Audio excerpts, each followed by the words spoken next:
Hello, everyone, and welcome to the Twins Daily Postgame Pint. I am Nick Nelson of Twins Daily. I'll be your host today on this fine, beautiful Tuesday afternoon. Got the windows open here, cool air flowing through. Looks like it was a beautiful day to be down at Target Field. Unfortunately, we weren't able to be there, but we did get to watch another Twins victory. My plan, we got an early day here. My plan was to say it's 5 o'clock somewhere, but it turns out that it's 5 o'clock here because that game ran about 4 hours. So I am enjoying a brewski. I'm having an Eclipse season from Pipeworks Brewing in Chicago. So not a local brew, but I am drinking it out of a Surly glass here. So before we get started here talking about the Twins game today, another victory, let's introduce our guest panelists here. A couple rising stars in the Twins Daily writing stable here. First, we got Mr. Nash Walker rocking the Twins jersey. Nash, welcome. What you up to today, man? You having a little happy hour drink here, or are you just getting ready for your dinner you got coming up? Nick, I got the lemonade here. I'll be 21 next April, so I gotta abide by the rules still as a 20-year-old. All right. I respect that. That's very good. Well, I look forward to hopefully having a beer with you down at the ballpark next April. Then, yes, sir.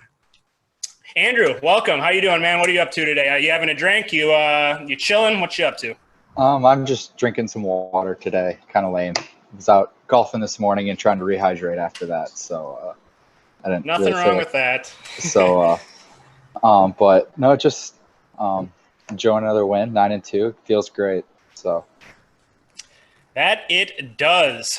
So, yes, the Twins win again, their 5th straight victory and 9th victory of the season. They are the first in the majors to reach 9 wins, so that's a pretty good sign, I think, here. Let's take a quick look-see at the old StatCast here. And as we can see, that looks like Twitter. What are you guys seeing? StatCast? Yep. All right. Twins win 7-3. Unlike last night's game, pretty much in control from start to finish in this one. No dramatic finish needed. Took a 3-0 lead in the first inning, and then it was just time to buckle down and hold on. Got a little bit rocky at the end there with Caleb Theobar going off for the 9th inning, giving up a couple runs. I'm sure we'll talk about that. Joe Musgrove struggled to throw strikes against this lineup. Twins were patient, made him work. Twins lineup itself, Nelson Cruz with another big day, 3 hits. Eddie Rosario had a good game. Jose Berrios, 6 innings, 1 run allowed, 6 strikeouts. Looked pretty good on paper. To me, I didn't think he pitched quite as well as the numbers look, but we'll talk about that as well. Hardest hit balls of the day. As you can see here, let's see if we can zoom these. Okay, if we don't want to. There we go. It's moving slow. Well, the least hit hard of the ball today was Colin Moran off of Caleb Theobar. We know that much. Let's look at Caleb Theobar inducing some weak contact. Hardest hit balls, interestingly, both of them came against Berrios, and 3 of the top 5 came against Berrios. So maybe that speaks a little bit to what we're talking about here. So let's get started. Nash, what was your big takeaway from today's victory? Nick, I just think the Pirates aren't very good. I think we know this Twins team's really good too, but around the edges, I think the Pirates defense, their bullpen, I think you have to take advantage of a team like that. And we saw last year the Twins took advantage of bad teams all year, and you just have to take care of business. And I think they did again today. I just noticed that the Pirates, they're just not much of a force. I think Brian Reynolds is a good ball player. I think he's a good hitter. Josh Bell had a good first half last year, but I just don't think this Pirates team is very good, and you can just kind of see it on a daily basis now falling to 2-9. The Twins reverse at 9-2.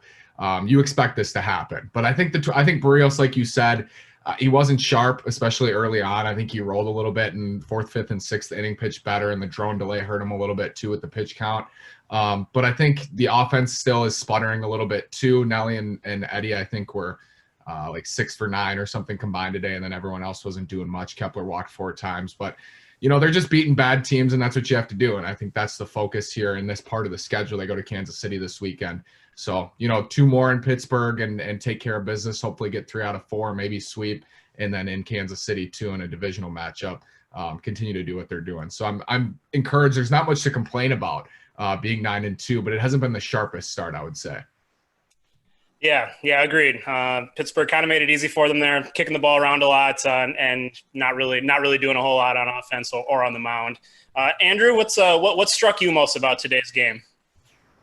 For me, I think it was just kind of finally nice to see us actually put up, a good number from the offensive side to help stretch out a lead. We've been winning a lot of games, but we haven't been really blowing anyone out since the last game of the White Sox series. So it was nice to do that and really give a nice another rested day for the bullpen. I think any day that we can walk away with a win, and I think all we had to do is use five pitches out of Trevor May, and outside of that, no real pitches of consequence to any bullpen member. I think every day you do that is going to be huge with this just congested season, and you never know when you're going to need everyone, and every inning is going to be important. So I think that's a big thing. And not only is it nice to see that for the offense putting up runs, but I just think keeping the bullpen fresh is going to be the biggest storyline of the season, at least something that's more emphasized than in normal years. So I think that's a great thing from that.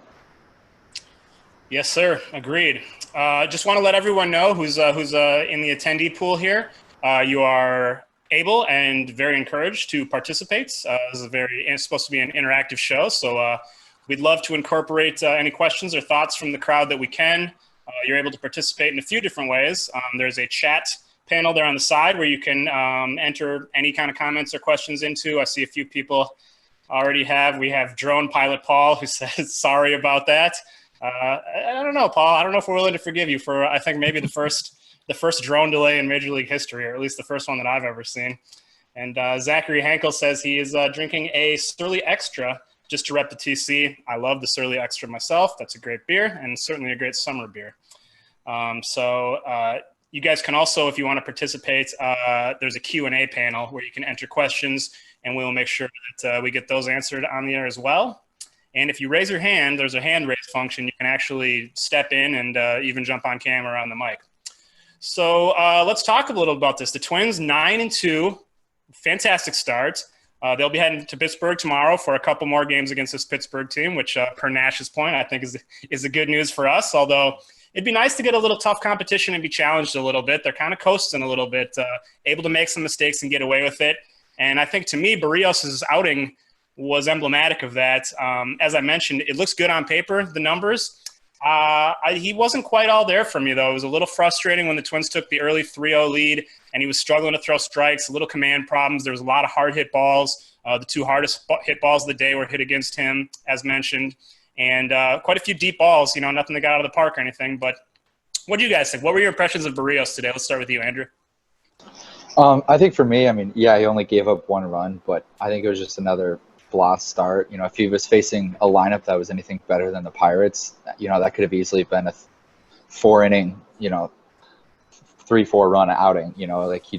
I think he kind of got away with more, like how Nash was saying, the Pirates just aren't a very good team, and that lineup isn't very good. And I think he was getting away with more than anything. There's a couple pitches that were just like 93 right in the middle and were hit in the air, but they were hit by Dyson or somebody that has no power, or isn't a very good hitter, and they were just lazy fly balls, or they didn't quite have it. So I think it's not that I'm necessarily worried about Berrios. Sometimes you just figure it out. He's still a solid pitcher, but it wasn't, the stat line, I think, with 6 innings, 1 run, looks a lot better than he actually pitched today, for sure.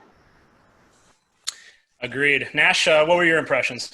I think Twins fans throughout this offseason and into this year already, we want so badly to see a Shane Bieber start from anyone. And I know Kenta looked really good in his home debut for the Twins, and Rich Hill was solid, Homer Bailey was solid, but we're yearning so clearly for a guy who can go out there and efficiently pitch 6, 7, 8 innings as an ace. And I know there aren't a lot of guys like that in the league, and I think that's becoming more of a reality for Twins fans. But Berrios, to me, continues to look like a high-end number 2. And I think we've kind of concluded on that he does have that upside. He does have that ceiling. He's still only 26 years old.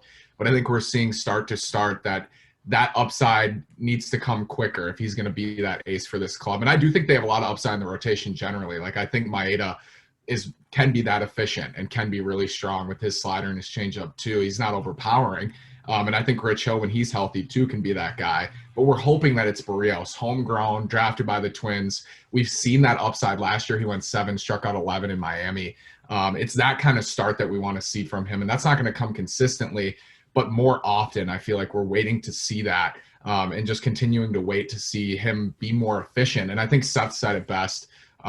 He just needs to be more efficient, I think, as he's getting in deep counts. He's throwing too many balls, too many foul balls, not putting hitters away. And when you have a phenomenal pitching performance, like we saw from Shane Bieber, he's efficient. I mean, he's getting up 0-2. It's 1-2, 0-2 every single count. He's putting guys away. And that's just what we want to see from him, not worry about the pitch count and see if he can mow down a lineup like the Pirates. And today wasn't bad. I mean, I thought he pitched fine today. Stat line looks good. We're just waiting for him to become that ace that we can trot out there confidently in game one in the playoffs. And I don't know 100% if we feel that way yet, because we're still debating if it is going to be Rich Hill or if it's going to be Kenta or if it's going to be anyone else, Odo. I think we want to feel confident in Berrios going out there and being able to put up a dominant performance. And it's just kind of a waiting game still, but we got to stay patient in my mind. Yeah, that's well put. I think that is the one thing that really was missing from this rotation coming in. I mean, we knew it had depth. We knew it had basically 5 good starters, and we've seen that play out. I mean, they really have not had a bad start since opening day, but they haven't had that super dominance. And you would kind of like to see it from a guy like Berrios against this weak Pittsburgh lineup. And he wasn't exactly quite as dominant as you would hope, although the velocity was there and he threw a lot of good pitches. So the Twins are left to, until he can really turn that corner, kind of look elsewhere for that guy that's going to give them that confidence. I think obviously people are already turning their attention to the Yankees in that offense, which is looking really unbeatable right now. And it's like, who do we have that's going to be able to overcome that team if we reach the playoffs? So, I mean, it looks like maybe it could be Rich Hill, except now he's on the IL with his outlook looking a little hazy. And I see Robert in the chat here asks, when do you think we will see Odo pitch? I mean, Jake Odorizzi is another guy. The way he pitched in the first couple months last year certainly put him in that conversation as someone who can pitch like an ace. The impression that I'm getting is that Odorizzi could be ready to go this weekend. But, of course, there's been a lot of it's very minor. He's almost ready, and yet still not kind of the progress we want to see. What's your feel, Nash? Do you think we're going to see Odorizzi this weekend? Yeah, I do. I think he's going to pitch Saturday because he threw yesterday, and that 5 days would put him Saturday or Sunday. But I think what Rocco's done and what the entire staff has done is, and you don't want to think this way because you want to still have that intensity, and I think they do. They're 9-2, but because of the expanded playoffs, because of this part of the schedule, and because it was such a quick ramp up, I think they've been really, really careful about not only those guys like Odorizzi and Rich Hill and Homer Bailey, who I think down a pennant race stretch would probably still be pitching maybe every 6th day instead of the IL. But even Josh Donaldson, who I know Aaron said on Gleeman and the Geek would probably play if it was a playoff game. Like, they're taking it very, very conservatively with these guys. And I don't necessarily disagree. I mean, we can't. They're 9-2. So, I mean, you want to say that Odo's going to pitch this weekend, and it sounds like he might, but they've just been so conservative with the arms. And I agree that they need to take care of them, and they have the depth to do that. But you can't really project when someone's going to come back because they continue to push it. And we're seeing that more and more with Rocco and with most of the staff here in the early part. Yeah, I mean, the Twins can live without Odorizzi for a while longer, I think, especially with the soft patch and the schedule coming up. And it seems like they can basically just throw bullpen games and get by with the depth that they have on their staff. But I do feel for Odorizzi. I mean, this is a huge year for him. He was, he settled for the 1-year deal, and he was at least going to make $18 million. Now instead he's making about 1/3 of that in what was supposed to be his kind of big payoff year. And he's trying to build himself up and make his case for free agency. And, the more the more starts to come away from him, these are just huge chunks of his opportunity that are being lost. So I do hope we get to see him out there soon and that he's fully healthy. One thing that I wanted to touch on, I think Rocco Baldelli had maybe his first pitching staff management that was a little perplexing to me today. I think he's managed the staff really well, but I was surprised to see Caleb Theobar go out for a 3rd inning, and he got roughed up. Andrew, how did that hit you that Theobar was sent out for a 3rd inning with, especially someone like Sean Poppin out there available to kind of eat up some innings as well? Yeah, I think you touched on it well. I mean, I kind of just expected, that Poppin was, ready. He was going to be the one to come in at 19. Theobar never really was the long inning, relief guy, back before and throughout his career. So I thought, hey, this is his first appearance in 5 years. Hometown, he had 2 scoreless innings. Let's pat the guy in the back and let him, enjoy this moment and do all that and not stretch the guy and bring him Pop and let him get some work and do that. I just thought that was the obvious move. So yeah, I was kind of surprised by that as well. Is that a detrimental move by any stretch of the imagination? No. And it would have been nice to not have to use Trevor May there. Now, granted, that's not a guarantee that even if you bring in Pop, and that wouldn't have been the case either. But, it would have been nice. But at the end of the day, it's not like he, did a pull the Buck Showalter or anything like that. So I think it was kind of it scratched my head a little bit, but it's kind of getting nitpicky at that point if that's the kind of things we're complaining about, which I guess is what you have to do when you're 9-2. All we can do is pick nits here. I mean, this team's looking so good. Drone Pilot Paul, the villainous Drone Pilot Paul, asks in the QA section. By the way, I'll remind everyone, if you're here as an attendee, you're more than welcome to ask questions or make comments in the chat, and we'll talk about them. He mentions after tomorrow we'll be 20% through the season. Have your odds of actually finishing this season changed for better or worse? That's a tough question, I guess, compared to when. In my mind, I think there's been periods of time where some of this news comes out where I've felt very despairing about it.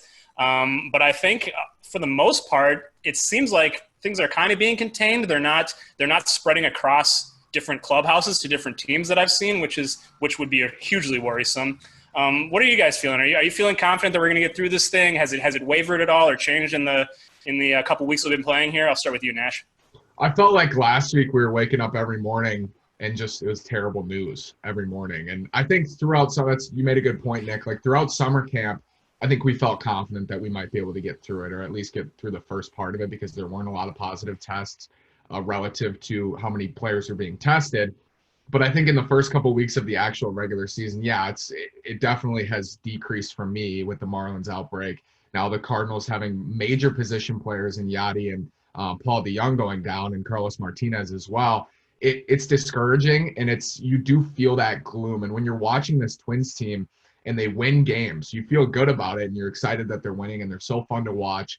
But for me, there's this undertone of, oh God, I hope they get to continue to play. And I feel like that we're going to get that every day. And every single time there's a late scratch or there's bad news, we're always wondering, oh my goodness, is it another positive test? And that's just what goes along with this season. It's the anxiety that goes along with it. But I do feel that every day there's that backdrop. It's always in the backdrop of, yes, the Twins are doing well.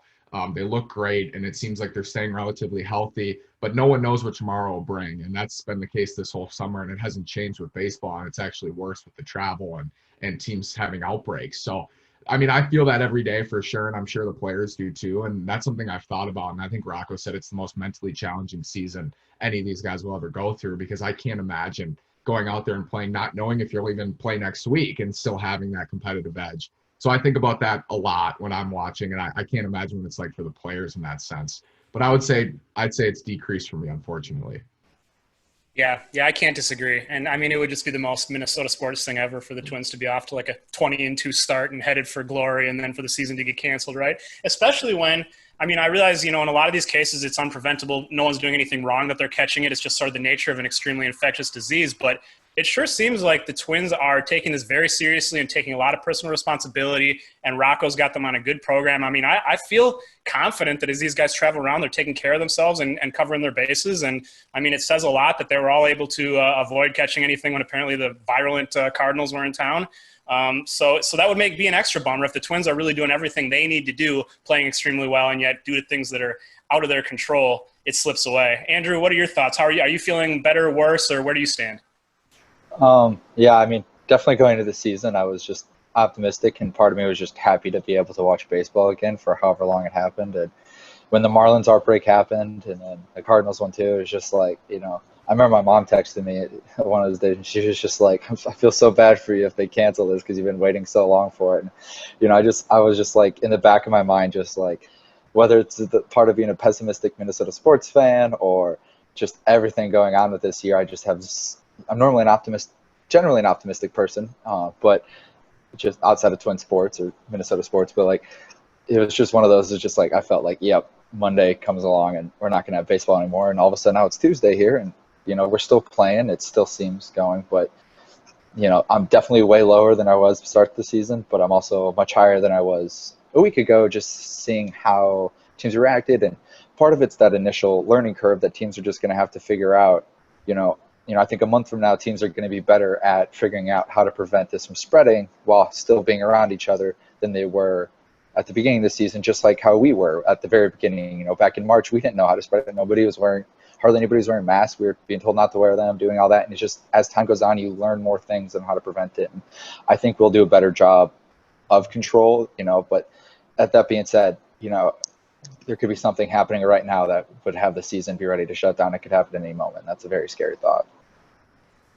Yeah, no kidding. I mean, I have to admit, when there was the big inexplicable game delay yesterday and no one knew what was going on, there was a part of me that was wondering, is there something going on that they have to cancel the game because they just got some bad news? And it's like that thing is always going to be kind of floating over your head, right? But I guess if there's a silver lining to all this stuff happening, especially the Marlins outbreak, it'd be that it could be a wake-up call. I mean, you see how quick that thing spread and how it's already threatened the season, and hopefully the players are taking that very seriously and doubling down on everything they're doing. Zachary Henkel asks in the Q&A section, any concerns that the Twins didn't take enough advantage of the men on base today? A little, honestly. They scored 7 runs today, but I still didn't think it was a tremendous offensive performance. They certainly took advantage of a lot of walks, a lot of control issues. For Pittsburgh, I don't believe we had any bombas today, which is a little rare. What do you guys think? Are you concerned about the hitting? I mean, they've hit really well with men on base so far, so I don't think that's necessarily the concern. But still, we haven't seen a real offensive explosion since opening weekend. Andrew, what do you think about the offense? Are you concerned at all, or do you feel like maybe they're starting to round into shape? I mean, I'm not concerned just because I know what this offense can do, and it's just the ebbs and flows. And honestly, I'd rather see a game like this where you have a ton of chances and maybe you don't cash in on all of them, but you still put up a 7 on the board versus a game like last night where it just feels like for innings on end you have absolutely no shot, and then we got lucky that everybody did the damage all in the same inning. Otherwise, we don't win that game last night. And, I'm much more encouraged by games like today where you're constantly having chances, even if you don't come through, than games where you're not having chances. Because the chances, it's a very unpredictable stat. Like, it's been proven over and over again that how well you perform in clutch situations is not predictive in the long run. It's just, so I think the whole thing is just give yourself chances. It's just like, any hockey fan would say, the whole point of offense is moving around and trying to give yourself good goal scoring opportunities, and eventually some will go in, and it's just giving yourself those chances. And I'd rather see a game like today than a game like yesterday. That's for sure. Oh yeah, no kidding. Definitely. I don't want to see another redux of the first few innings against Holland. Nash, what are you thinking about the offense? You feeling like they're getting ready to start clicking here? Do you think today was a pretty positive step forward? Andrew, I like the hockey references often. Played hockey in Wayzata for 13 years. But, yeah, in baseball, I think, Nick, my thought of the Twins lineup, and I know people like to quickly get concerned, and I understand it in a 60-game season too, but I feel like we were proven to 162 games last year. And there are guys who you think about regression and a rise in Garver and even Sano a little bit. But for me, it's all about the approach. And I know that's Rocco pounds that home all the time. It's the approach. With Mitch Garver's approach, I think he's going to find constant success in the big leagues. And I don't know if that's going to be a 985 OPS like he had last year for the Twins, but I think he's going to walk a lot. I think he's going to get fastballs to hit consistently. So I trust his approach. I mean, we all trust Luis Ariza's approach too. Miguel Sano, it just seems like he's still catching up. He still doesn't look quite right. And actually, Nelson Cruz's chase rate has been high this year too. So looking at the chase, I think, is the most important thing for me. And just based on the eye test, I haven't noticed that the Twins are swinging at a lot of pitches outside of the zone, especially Garver. And they're kind of beating him on the outer half with breaking stuff a little bit, and he's got to adjust to that. But I don't worry about the offense as much. And we've said it over and over now. It's kind of been the theme over the last week that they are 9-2 and their offense really hasn't gotten going. Josh Donaldson hasn't played in 3 or 4 games now and is out of the middle of the lineup and was struggling before he got hurt. Mitch Garver is struggling. Miguel Sano overall is struggling. Luis Ariza hasn't had a hit in 17 or 18 at-bats. So, and they're 9-2. And that's really encouraging, I think, for Twins fans, that when the offense starts to get going and they get into this lighter half of their schedule, you hope that it'll help them do that.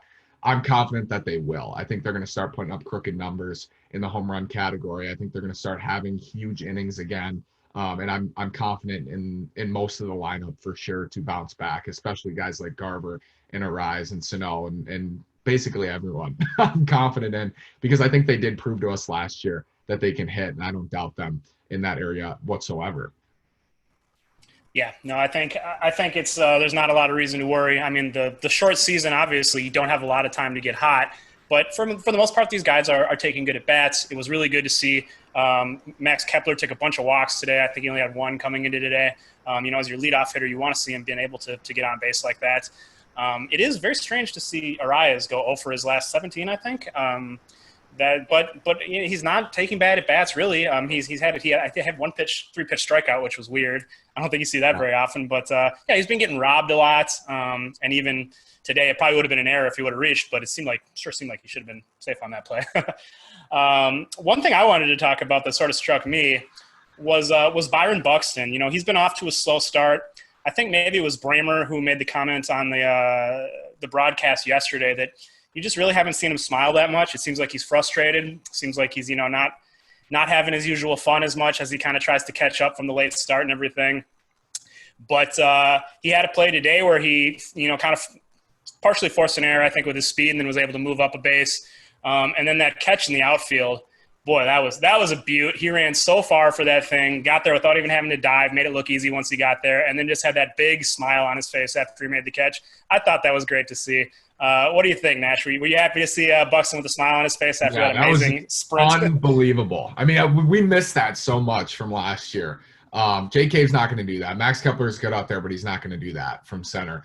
It's so fun to see him back out there. And for me, my patience with him at the plate is I have a huge leash for him as a fan of waiting for him to produce at the plate, because I do think he's so valuable in center that honestly, like anything he does for you, and I don't think he should be, and I don't think he is a firmly below average hitter. I think he can be an above average hitter, but he's so good in center, and we saw that in 2017, that for me, I'm going to give him a lot of leash at the plate. And because I think he's so good out there, and that he's going to save 20 runs in a full season. And he's the best, I think, in center field. We saw that again today in an amazing play. And a few nights ago when he made that basket catch, he's too fast for himself.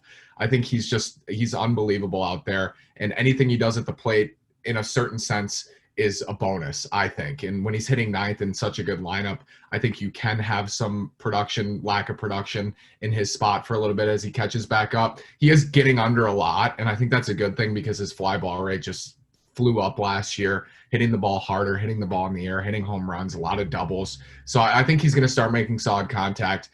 Do I ever think he's going to be like a Silver Slugger winner? No, but I think because he's just so good defensively, I will give him a lot of time in my mind to get right at the plate, because he's just such an asset out there, and we've all missed that play that he made today. Yeah, I think that's exactly it. I mean, if he's in your 9-hole, you're able to hide him pretty well, especially in a lineup that's as stacked. And he brings so much defensively. As Shelby says here in the comments, nobody can match the speed of Byron Buxton. Although I did hear that Aaron Whitefield wanted to race him, which I'd be curious to see. I didn't think he was that fast that he could challenge Buxton in a race, but now I kind of want to find out. And a good point about him getting under the ball, has been a lot of pop-ups, and he's frustrated with them. But I would rather have him trying to get under the ball and drive it, to your point. I mean, he's got power. As opposed to, you can see the old regime or some other coaching staff tell him to beat the ball into the ground and use your speed. I don't want him to do that. What do you think, Andrew? I will say really quick, Nick, too. I was listening to Gladden and Provis, and Dan was like, just hit the ball on the ground. I was like, no, Dan, stop. But I get it. Like he's an old soul, and he's good at his job. Yeah. But when he says stuff like that, I'm like, I agree with you. I'd rather have Buck get under it a little bit. Andrew, what's your read on Byron Buxton right now? Yeah, I mean, it's just the typical Byron Buxton stretch, cold start. But, I think we got to remember is Buxton's not a career bad hitter by any stretch of the imagination. He had a terrible 2016 and didn't really do much, and was it 2018 or 2019, 2 years ago. I think it was actually 2015, sorry, best for his career. But 2016, 2017, he was a solid, slightly below league average hitter. And then last year, he was, I think, at an OPS plus of 115, so he was 15% above league average. So it's not like we're talking about Billy Hamilton here or Aaron Hicks at the start of his career. This is still a decent hitter that he has his hot and cold stretches, but if he's your 9 hitter and provides platinum glove level defense and he's at least close to league average hitter, which is what he is for his career, like that is an exceptional baseball player. So I think, maybe the expectations are just so high because he's a top overall prospect. We see what the rest of this lineup can do, but for being worried about Byron Buxton's offense, I think is just such an overblown thing among Twins fans that don't have anything to complain about right now, because you remove his rookie season and the tiny little stretch he had as 2018 when he didn't really play much at all and was hurt. You're talking about a league average hitter, and this is a guy you complain nonstop about his hitting with the best defense in the game. So no, I have no concerns. It's another slow stretch. Yeah, he's hot and cold, but he'll make up for it later. I have full confidence in him, so I'm not that worried.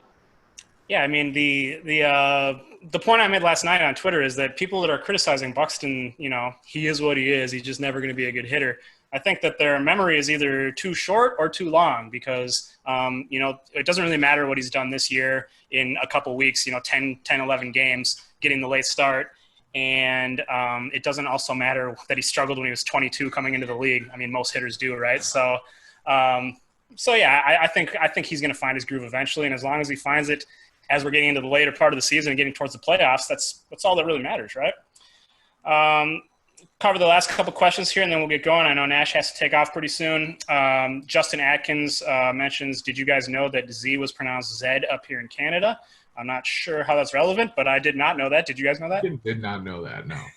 I did know that, actually. I thought that. I actually tweeted out during the game. I was surprised. I guess it's one of those things and I've known it for a long time. I don't know why, but just random knowledge. And I guess I always just thought that was common knowledge. So when Dick Bramer said he didn't know, I was sitting there like, how do you not know that? Like, living in Minnesota for how many years calling games? But I guess I've come to find out with how many people talking about it on Twitter, you guys not knowing it, that maybe it wasn't. But I guess there's also a ton of common knowledge things that I don't know. So maybe it's just one of those random. The only Zed I know was Rip Torn and Men in Black.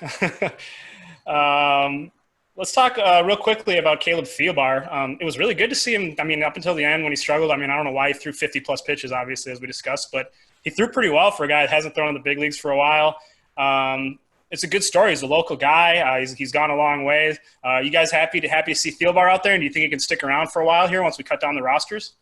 Yeah, I certainly do, because we don't have – I think even, like when they cut the roster too, he can be here because we don't have another lefty in the pen. I know Clippard kind of serves that role.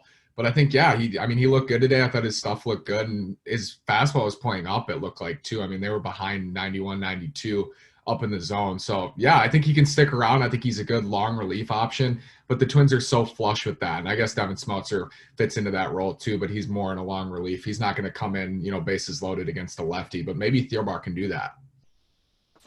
Yeah, I think he'll be useful. I don't think he's going to pitch any meaningful innings, relatively speaking, this year, unless things just go to absolute shit. Sorry for cursing. I just, if he can eat up innings like today and get himself as good at the bullpen and not have to use the Tyler Duffys and all those people, I think that's going to be the role he plays. And I think one thing we'll see that's going to benefit the Twins is they announced today they're cutting the rosters down to 28, but then they're not doing the cut down to 26. So they're going to stay at 28 for the rest of the year. I think that is massive for the Twins, who I think such a big advantage, where I can't imagine that there is another team with more bullpen depth down through, their 33rd best player on the roster than the Twins have. So being able to have those guys available that can come out and give you innings like a Theobar, like a Poppin, other teams don't have that. That are of guys that are that far down in their organization. So I think that's big news. When I first saw that breaking news late in the game today, that I thought that was a good thing for the Twins, that the rosters are going to stay as large as possible is better for the Twins than that. Yeah, I had not seen that, but thank you for mentioning it. And that is good news, I think, for the Twins and for everyone. I think keeping the rosters a little bigger this year with everything that's going on is the right call. Let's cover one more question here, and then we'll get to previewing tomorrow's game and signing off. Paul asks, can we put the nail in the Indians' coffin already? I don't think we can put the nail in their coffin. However, I do want to take this opportunity to rip on Cleveland a little bit. They lost again last night, 3-2. Got a good pitching performance. Couldn't back it up offensively. I was sharing some stats. I think the 4 through 9 hitters in their lineup are collectively batting like 130 with 11 RBIs in 11 games. Lindor and Ramirez have 14 RBIs. So it's pretty much a two-man show, and it's killing them. I mean, over their last 6 games, their pitching staff has a 2.88 ERA, and they've gone 1-5. So it's hard to over-exaggerate the magnitude of a game, but I think tonight's game against Cincinnati with Bieber on the mound is huge for them. If they fall to 5-7 with the Twins already off to a 9-2 start, they're going to have a hard time catching up with the amount of time they have left, especially with just what they've shown offensively. They don't look like a team that's going to rattle off big winning streaks because they don't score enough. What do you guys – do you think that the Indians are in peril already with this early hole that they're digging themselves into, or is it a little too early to get too confident? What do you think, Andrew? No, Nail is not in a coffin by any stretch of imagination. This is still a solid ball club. You know, if you can pitch that well, you'll be fine. I think, that lineup is not good. That is one thing we know, but it's also not as bad as it's been either. You know, I think we have to remember that as well. And I think outside of the Astros with a healthy Verlander or the Yankees, there isn't a team in the American League I'd rather not face than the Indians in a 3-game series because they throw out Bieber and Clevenger. Watch out, so they don't have to be an amazing team. They just have to be one of the 8 best teams. And I know as of like yesterday morning, I looked it up, the 4 of the 5 American League Central teams would be making the playoffs. The Indians would be one of the 3 seeds. And, I think they were at the time matched up where they would be the 7 and the Twins would be the 2. And I just thought of that. I'm just like, yeah, I know we just kicked their butts, but I don't want to face them in a 3-game series, having to face Bieber and Clevenger and then go down to Carrasco and Savelli and all those rest of those guys. So, like, Nail's not in the coffin. It's early. Yes, their lineup's not very good, but like I said, it's also not this bad. So I think they'll be just fine and make themselves make the playoffs. That's very true. I mean, they're built for the playoffs to be sure. And it'll be interesting. I don't expect a lot of activity at the deadline at the end of August this year, just because it's so hard to separate the contenders from the pretenders and everything. But that looks like a team that really needs to make some sort of move to upgrade their offense if they want to make a serious run. Nash, we'll let you take this one and then get going because I know you got to run. What are your thoughts on Cleveland? Yeah, thanks, Nick. I think this weekend, I don't know about the nail in the coffin per se. I think I agree with Andrew. They're still a good team. I agree. I wouldn't want to face Bieber and Clevenger in the playoffs. But this week is a problem for them, I think, because they do, like you mentioned, have the Reds. Castellanos just homered, so they're down 1-0 early. Bieber gave up a homer. But they get the Reds the next 2 days, and then they have the White Sox for 3 this weekend while the Twins play the Pirates for 2 and the Royals for 3. So if the Twins stay super hot and even go like even 3-2 or 4-1 throughout this weekend, you could legitimately see them have a 5 or a 6 game lead heading into next week. And that's a problem for Cleveland. There's no question about it. And then they could find themselves in 3rd place with the White Sox being 6-4. Like you mentioned, there's just not a lot of time in this season, and it is still really early. It's early in the young season, or early in the short season, but I think it's a problem for them that the Twins have such an easy 5 games right now while they play playoff contenders. I think they could find themselves in a hole by next week, and it's going to be hard, like you mentioned, to climb back out of it, especially with the way the Twins and the White Sox are playing. But big one tonight, I think, too, for the White Sox, it's Giolito against Woodruff. They had another pitching injury last night with Carlos Rodon.